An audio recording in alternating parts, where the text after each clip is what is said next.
Hello साथी, आप कैसे हैं। दी नॉलेज नेटवर्क में आप लोगों को फिर से स्वागत है। तो चलिए इस वीडियो के माध्यम से हम आप लोगों को बायोलॉजी के एक क्वेश्चन लेके आए हुए हैं जो डिजीज से रिलेटेड है, जिनका क्या नाम है, टाइफाइड।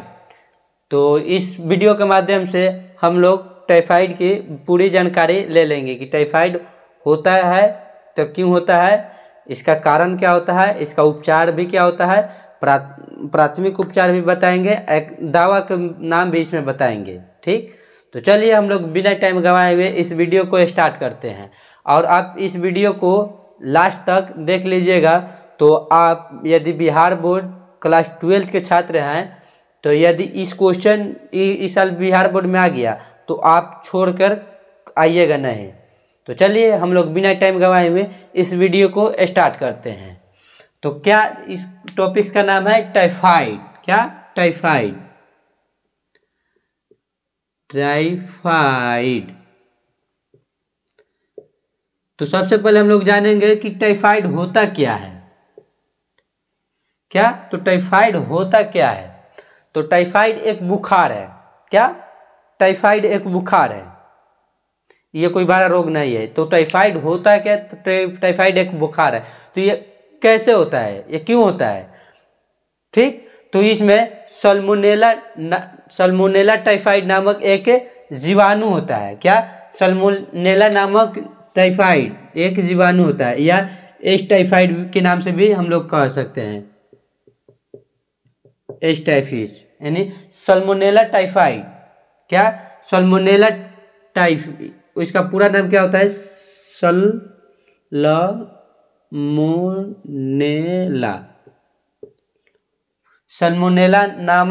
सल्मोनेला टाइफाइड, यानी कि सल्मोनेला टाइफाइड नाम के एक जीवाणु होता है। क्या होता है? जीवाणु जनित रोग है ये।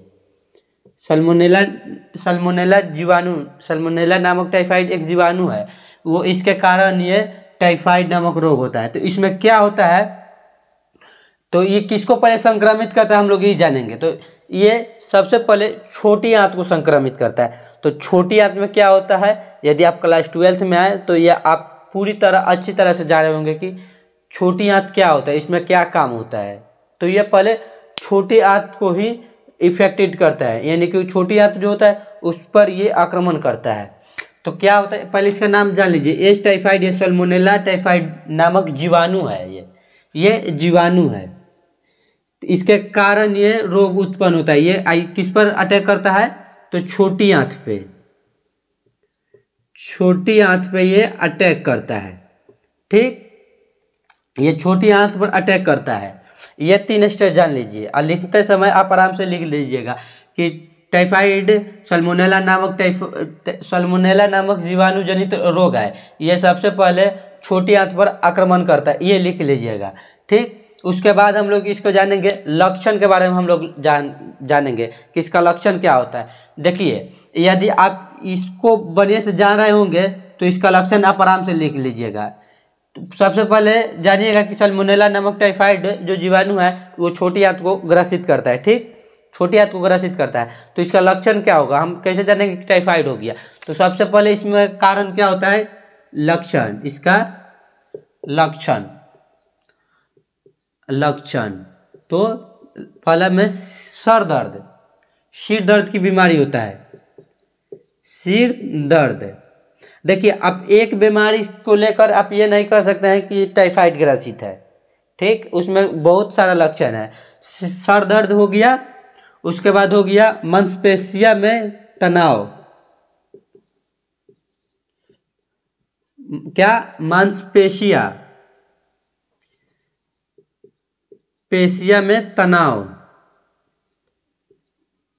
मांसपेशियों में तनाव होता है, यानी कि चिड़चिड़ापन बढ़ जाता है। ठीक, उसके बाद ये इसमें बुखार की कितना दिन तक ले बुखार रहता है, तो 7 से 10 दिन तक बुखार से पीड़ित रहते हैं। कोई व्यक्ति के यदि टाइफाइड है, बुखार है, वो 7 से 8 मतलब 7 से 10 दिन तक यदि टाइफाइड आपके शरीर में रहेगा, यानी बुखार रहेगा, तो आप एक टाइफाइड ग्रसित व्यक्ति बन सकते हैं। इसमें बुखार की टेम्परेचर कितना होता है ये भी आप लोग जान लीजिए। तो इसमें बुखार की टेम्परेचर होता है 104 डिग्री, 104 या 3 104 डिग्री से 105 डिग्री के बीच सेल्सियस, क्या फ़ारेनहाइट होता है, सॉरी फ़ारेनहाइट। 104 डिग्री से 105 डिग्री फ़ारेनहाइट तक यदि आपकी बुखार 7 से 10 दिन तक रहेगा तो आप टाइफाइड ग्रसित व्यक्ति में आप आएंगे।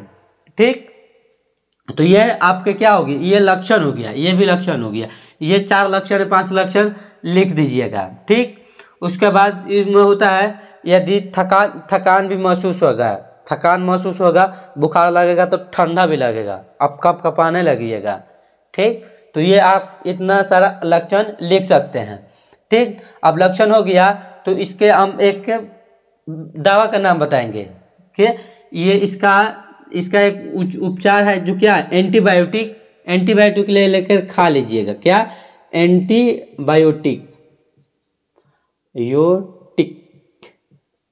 एंटीबायोटिक लेकर आप इसे यूज कर दीजिए, ठीक हो जाइएगा।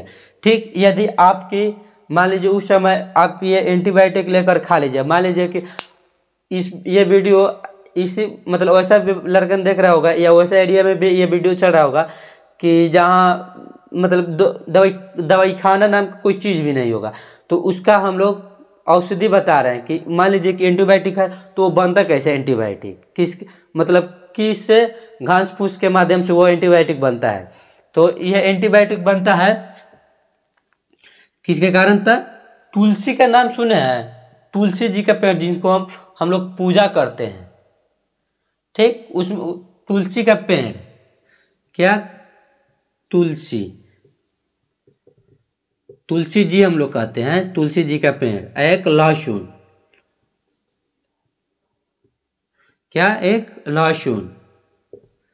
तुलसी जी और लहसुन। अब तुलसी जी के पेड़ को हम लोग यूज क्यों करते हैं, क्या इसमें पोषक तत्व की संख्या अधिक होती है, तुलसी में पोषक तत्व की संख्या अधिक होती है, लहसुन में भी पोषक तत्व की संख्या अधिक रहती है, इसके कारण इसे हम लोग यूज करते हैं। इसमें पोषक तत्व की संख्या क्या अधिक है, तो इसलिए हम लोग इसे यूज करते हैं। ठीक, उसके बाद ये लहसुन जो होता है इस किस में काम होता है, सर दर्द या खांसी उसी हो गया तो तेल में पकाकर दीजिएगा तो वो ठीक हो जाएगा। ठीक, तो ये हो गया इसका क्या उपाय, क्या ये हो गया लक्षण, ये हो गया उपाय। आप 3 उपाय लिख दीजिएगा, 3 या 4 उपाय लिख दीजिएगा। ठीक, इसका कितना दिन तक सेवन करें, 3 से 4 दिन तक सेवन करें। एक दिन आप खा लीजिएगा तो अब देखिए आप कितना भी अंग्रेजी दवा खा लीजिएगा, एक टाइम आप अंग्रेजी दवा खा लीजिएगा तो अब ठीक हो जाइएगा नहीं, कम से कम खाइएगा तो 3 टाइम का दवा खाइएगा। ठीक, तो इसका भी यूज कीजिएगा तो 3 से 4 दिन तक यूज कीजिएगा। ठीक, उसके बाद हम लोग इसमें बात करेंगे कि ये इसमें और नुकसान क्या होता है। तो इसमें नुकसान होता है, ये छोटी आंत जो होता है, ये छोटी आंत इसमें 1 या 2% ऐसे भी लोग होते हैं जिनका छोटी आंत ही फट जाता है। तो छोटी आंत फट जाता है तो उसमें जो व्यक्ति के छोटी आंत फट गया तो उसको बचने का बहुत कम चांस है, न के बराबर चांस बन जाता है, वो बच ही नहीं सकता है यदि आपकी छोटी आंत फट गया। तो ये आप कुछ भी कर लीजिए आप नहीं बच पाइएगा, ये आप कितना भी पैसा लगा लीजिए। उसके बाद ये 2 सप्ताह तक डस्ट यानी कि 1-2 सप्ताह यानी कि 7 से 14 दिन तक के बाद मैल होने मतलब डस्ट होने लगेगा, तो इसका बहुत दयनीय स्थिति आ जाता है। ठीक, तो चलिए उसके बाद हम लोग इसे एक जांच के बारे में हम लोग बात करेंगे। क्या ये इसको मान लीजिए कि ये टाइफाइड हो गया तो आप कहीं डॉक्टर के पास जाइएगा तो डॉक्टर कौन सा जांच लिखेगा, तो ये विडोल परीक्षण लिखेगा, विडोल टेस्ट। क्या टेस्ट का नाम, टेस्ट नेम विडोल